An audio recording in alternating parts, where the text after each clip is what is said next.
ग्रामीण स्थानिक शासन संस्था ह्या धड्याच्या आता आपण पुढील विभागात प्रवेश करतोय. चला तर मग.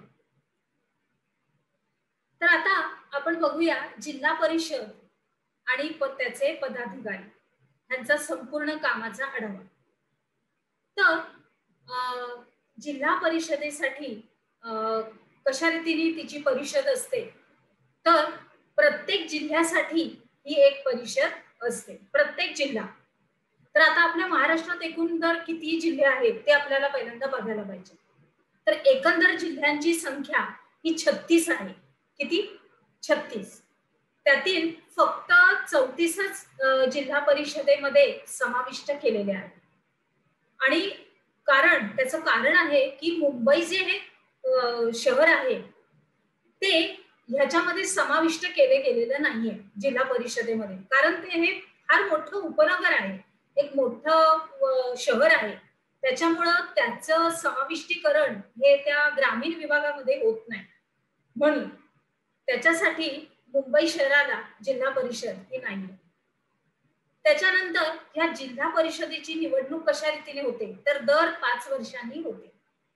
आणि दर 5 वर्षांनी जो निवडून आलेला प्रतिनिधी असतो, लक्षपूर्वक ऐका विद्यार्थी मित्रांनो, निवडून आलेला जो प्रतिनिधी असतो तोच आपल्यापैकीच एकाची अध्यक्ष किंवा एकाची उपाध्यक्ष म्हणून अशी निवडणूक करतो, म्हणजे त्यांचीच निवड तो करतो, म्हणजे दुसऱ्या कुणाची निवड तो करत नाही याचा अर्थ. त्याच्यानंतर पुढे जाऊया आपण की साधारणार्थ ह्यांचं कामकाज कसं काय चालतं. तर जिल्हा परिषदेच्या सभांचं कामकाज हे त्याच्याच नियंत्रणाखाली चालतं. म्हणजे कोण? जो निवडून आलेला प्रतिनिधी असतो तोच ह्याचं कामकाज व्यवस्थितरित्या पाहत असतो. त्याच्यानंतर आर्थिक व्यवहारांवर अध्यक्षांचं नियंत्रण असतं. म्हणजे त्यांनी जे निवडलेले आहेत अध्यक्ष आणि उपाध्यक्ष, जे अंतर्गतरित्याच त्यांनी केलेले आहेत ते अध्यक्ष करतात. आर्थिक व्यवहार, जो काही हिशोब तपासणी, संपूर्णपणे कर, सगळा काही येणं जाणं, पैशातली जी देवाणघेवाण आहे त्याचे सगळे व्यवहार अध्यक्षाच्या नियंत्रणाखाली असतात. त्याच्यानंतर जिल्हा परिषदेच्या निधीतून योग्य तो खर्च करण्याचा अधिकार हा जिल्हा परिषदेच्या अध्यक्षाला असतो. आलं लक्षात?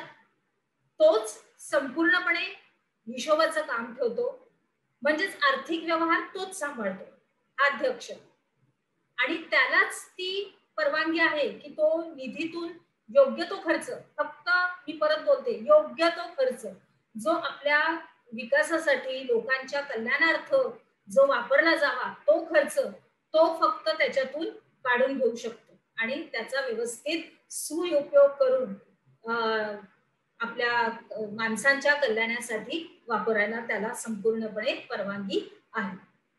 त्याच्यानंतर जर का अध्यक्ष जर गैरहजर असेल तर त्याची सगळी कामं हा उपाध्यक्ष हे पार पाडतात.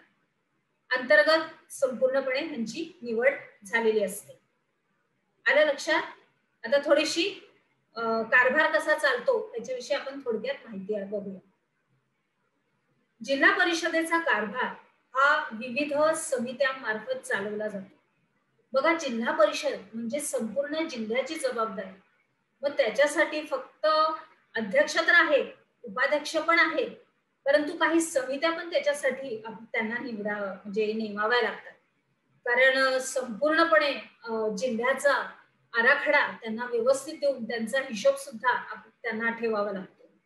तर वित्त समिती, कोणत्या कोणत्या समित्यांचा याच्यामध्ये समावेश केलेला आहे तर त्या आपण समित्या बघूया. वित्त समिती, कृषी समिती, शिक्षण समिती, आरोग्य समिती, जलव्यवस्थापन समिती आणि स्वच्छता समिती. अत्यंत महत्वाचं आहे, हे लक्षात ठेवा, कारण ह्याची चर्चा आपण ह्याच्या अगोदर ग्रामपंचायत मध्ये पण केलेली होती. त्याच ह्या समित्या आहेत, पण अजून त्यांचं विस्तृतीकरण हे वाढलेलं आहे, कारण इथे थोडासा कामाचा जे काही आहे तो व्याप जरा वाढलेला आहे. त्याच्यामुळं अजून काटेकोररित्या इथलं कामकाज हे बघण्याची जबाबदारी संपूर्णपणे अगदी इथं दिलेली आहे. त्याच्यानंतर आहे महिला आणि बाल कल्याण समिती. महिलांचे आणि बालकांचे प्रश्न विचारात घेतले जातात. ह्याच्यामध्ये जर आपण बघितलं तर महिलांचे काही प्रश्न असतात की त्यांना कधी कधी काही कौटुंबिक अडचणी येऊ शकतात, प्रश्न येऊ शकतात, तर ते आणि त्यांचं बालक हे कशा रीतीने सुरक्षित व्हावं ह्याच्यासाठी ह्या समित्या नेमल्या जातात. त्याच्यानंतर वित्त आणि कृषी समितीचा आपण थोडक्यात आढावा घेऊया की आता आपण ह्याच्या अगोदर चर्चा केलेलीच आहे त्याच्याबद्दल, म्हणजे शेतीची बी बियाणं, त्याच्यानंतर काही पशुपालनाचे काही त्यांच्या आरोग्याविषयी हे आपण सर्व काही अभ्यास करतच आलेलो आहोत. शिक्षण समिती आपण म्हणजे संपूर्णपणे शिक्षणाचा आढावा कशा रीतीने पुढे शिक्षण घेतलं जाईल आणि त्याच्यानंतर शिक्षणाच्या सोयी काय काय आहेत, शिक्षक त्यांचा अभ्यासक्रम सर्व काही त्यांना उपलब्ध करून देण्यात येतं. त्याच्यानंतर आरोग्य समितीमध्ये संपूर्णपणे आरोग्याची काळजी, जल व्यवस्थापन, आपला पाणी पुरवठा, गटारे, विहिरी, उपनलिका, व्यवस्थित पाईपलाईन सगळं काही ते. त्याच्यानंतर स्वच्छता समिती म्हणजे आपलं संपूर्ण पाणी, सांडपाण्याची निचरा होण्याची संपूर्णपणे जबाबदारी, व्यवस्थित कचऱ्याची विल्हेवाट कशी लावावी हे सगळ्यांबद्दलचा विचार ह्याच्यामध्ये या कारभारामध्ये केला जातो. त्या जिल्ह्याचा जो जिल्हा त्यांना दिलेला आहे त्या जिल्हा परिषदेमध्ये या सगळ्यांचा कारभार अशा रीतीने बघितला जातो.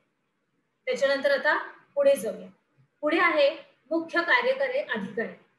आता जिल्हा परिषदेनं घेतलेल्या निर्णयांची प्रत्यक्ष अंमलबजावणी जिल्हा परिषदेचा मुख्य कार्यकारी अधिकारी करतो.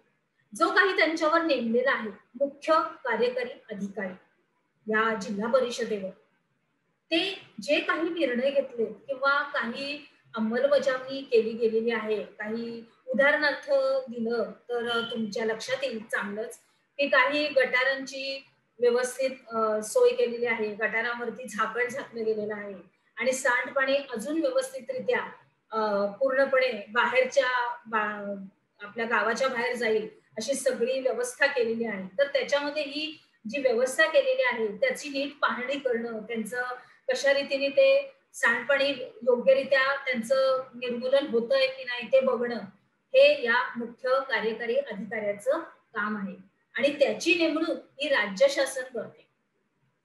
हा जो अधिकारी असतो त्याची जी हे असते निवडणूक असते, म्हणजे त्याची जी नेमणूक असते ती विशेषतः राज्य शासन हे करतं. लक्षात आलं? म्हणजे त्याला अगदी काटेकोरपणे आणि डोळ्यात तेल घालून ह्या गोष्टी सगळ्या बघाव्या लागतात, कारण त्याला राज्य शासनाला ह्याच्याबद्दल उत्तर द्यायचं. आलं लक्षात आता इथपर्यंत? चला तर आता आपण पुढे जाऊया. आता एक छोटासा प्रकल्प आहे विद्यार्थी मित्रांनो, असंच घातलेला आहे की तुम्ही काय करा, कल्पना करा की तुम्ही जिल्हा परिषदेचे मुख्य अधिकारी आहात. कोण आहात? तुम्ही जिल्हा कार्यकारी अधिकारी आहात आणि तुमच्या जिल्ह्यात तुम्ही कोणत्या कामाला जास्त विकास आणि प्राधान्य द्याल हे तुम्ही असं, म्हणजे थोडक्यात असं एक हे आहे, तुम्हाला एक छोटासा प्रश्न विचारलाय की तुम्ही काय करा. तो जास्त आपल्या मनावर नाही घ्यायचा आहे, आपण आपल्या अभ्यासातच आपलं लक्ष घालायचंय. चला तर मग आता पुढे बघा काही चित्र आहेत जिल्हा परिषदेची कामं. अत्यंत सुंदर असं हे सगळं चित्र आहेत की ज्याच्यामध्ये ज्या विस्तृतीकरणात तुम्हाला जर समजलं नसेल तर ह्या चित्रातून तर तुम्हाला नक्कीच कळणार आहे. ते बघा, जिल्हा परिषदेची कामं. पहिलं चित्र आहे की शिक्षण मुलं शाळेत जात आहेत, म्हणजे शिक्षणाचा कारभार जो आहे तो योग्य रीतीने करण्याची कामगिरी जिल्हा परिषदेवर आहे. त्याच्यानंतर आरोग्य, डॉक्टर आपले वैद्य आहेत ते छोट्या बालकाला लस देत आहेत. आई आहे, नर्स आहे. त्याच्यानंतर आपलं नंतर आहे पाणी पुरवठा. आपलं विहिरीचं पाणी योग्यरित्या नळाद्वारे दिलं जातंय आणि ते स्वच्छ पाणी आहे याची हमी त्यांना देऊनच ते त्यांना देण्यात आलेलं आहे. त्याच्यानंतर शेतीची बी बियाणं. आपण ह्याच्या अगोदर पण ह्याची चर्चा अगदी विस्तृतरित्या केली होती की शेतीमधच्या कामामध्ये सुधारित बी बियाणं, तंत्रविज्ञान हे सगळं काही वापरलं जातं. त्याच्यानंतर आलंय एक मिनिट, त्याच्यानंतर दिवाबत्तीची सोय व्यवस्थित झालेली आहे की नाही, दिवाबत्ती व्यवस्थित रस्त्यामध्ये सगळ्या, कुठे अंधार तर नाहीये, कारण अंधार आला की म्हणजे तिथं चांगली कामं होत नाही आणि अंधार आला की मग काही रस्ते कळत नाही. तर अशा रीतीने कुणाची चूकभूल होऊ नये म्हणून व्यवस्थित दिवाबत्तीची सोय करणं, त्याच्यानंतर वृक्षारोपण करणं, आपल्याला झाडं लावणं हे अत्यंत गरजेचं आणि अत्यंत महत्वाचं आहे. विद्यार्थी मित्रांनो, तशी झाडं लावली जातायत की नाही त्याचं व्यवस्थित बघणं, ही सगळी जिल्हा परिषदेची कामं आता आपण बघत आहोत. त्याच्या पुढे आपण बघूया की आपण काय शिकलो. काय शिकलो मध्ये आपण बघणार आहोत की महाराष्ट्रामध्ये एकूण किती जिल्हे आहेत. त्याच्यानंतर मुंबई शहराला जिल्हा परिषद नाहीये असं काय? कारण काय आहे हे तुम्हाला सांगायचंय. त्याच्यानंतर जिल्हा परिषदेची एक थोडक्यात माहिती तुम्हाला द्यायची आहे. आणि त्याच्यानंतर जिल्हा परिषदेचा कारभार हा कसा चालतो हा तुम्हाला विषय लिहायचा आहे. चला तर मग आता आपण आपल्या पुढील विभागात जाऊया.